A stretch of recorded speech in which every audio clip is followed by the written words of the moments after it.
ആമച്ചൽ മാതൃകാ നീർത്തട പദ്ധതി 2002 ഡിസംബർ 11 അന്നത്തെ മുഖ്യമന്ത്രി എ.കെ. ആന്റണി ഉദ്ഘാടനം ചെയ്ത ശിലാഫലകമാണിത്. ഫലകമൊക്കെ കാട് കയറി നശിക്കാറായി.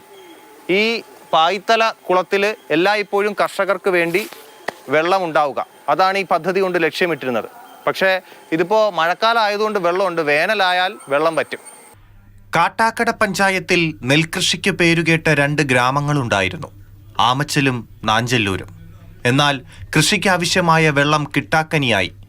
ജലലഭ്യത എല്ലാ കാലത്തും ഉറപ്പുവരുത്തുന്നതിനു വേണ്ടിയാണ് 2002 ആമച്ചൽ നീർത്തട പദ്ധതി ആരംഭിച്ചത്.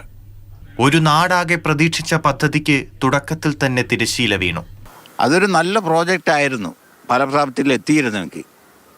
പല കാരണങ്ങളായിട്ട് രാഷ്ട്രീയ കളികളും ആയി അത് പൊളിച്ചടുക്കിയതാണ്. ഇത് കുളിക്കാനുള്ളതായിരുന്നു. ഇത് കുളിക്കാൻ കെട്ടിയത്, അത് അലക്കുളമായിട്ട് കെട്ടിയത്. വലിയ കുളം നീർത്തട പദ്ധതിക്ക് വേണ്ടി കെട്ടിയിരുന്നതാണ്. നമുക്ക് കൃഷി യോഗ്യത്തിന് വേണ്ടി വെള്ളം കിട്ടാൻ വേണ്ടി അത് കെട്ടിയിരുന്നതാണ് വലുത്. നീർത്തട പദ്ധതി എന്ന് പറയുമ്പോൾ ഇത് കൃഷി യോഗ്യത്തിന് വേണ്ടി ഉണ്ടാക്കിയ കുളം. ഇവിടുന്ന് കൃഷി യോഗ്യത്തിന് വേണ്ടി ഉണ്ടാക്കിയിട്ട് ഈ വെള്ളം മറുകുളത്തിലേക്ക് വിടാനുള്ളതായിരുന്നു. അപ്പോൾ ആ കുളത്തിലല്ല പോകുന്നത്, ഇത് കുളത്തിൻ്റെ മറു സൈഡിൽ കൂടെ ചാല് വഴി ആറ്റിലാണ് പോകുന്നത്.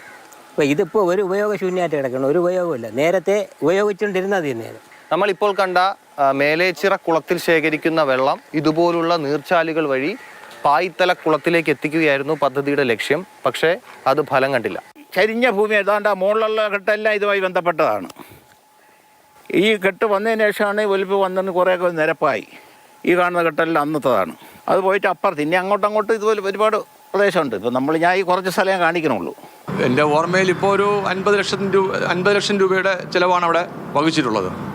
കുളത്തിൻ്റെയും കല്ലെടുക്ക് പദ്ധതിയുടെയും മറ്റ് അനുബന്ധമായ പ്രവർത്തനങ്ങളുടെയും ഭാഗമായി ഏകദേശം 50 ലക്ഷം രൂപ ചെലവഴിച്ചിട്ടുണ്ടാവുമെന്നാണ് പ്രതീക്ഷിക്കുന്നത്. 1,85 ലക്ഷം രൂപയാണ് പദ്ധതി അടങ്കൽ തുകയായി നിശ്ചയിച്ചിരുന്നത്. ആമച്ചൽ നീർത്തട പദ്ധതി ഒരു പരീക്ഷണമായിരുന്നു. മാതൃകയായി ഉയർത്തിക്കാട്ടിയെങ്കിലും അതിജീവന ശേഷിയില്ലാതെ ചരിത്രത്തിലെ ഏടായി മാറി. പ്രേംശശിക്കൊപ്പം ടി. എസ്. ഹരീഷ്ണ, മാതൃഭൂമി ന്യൂസ്, തിരുവനന്തപുരം.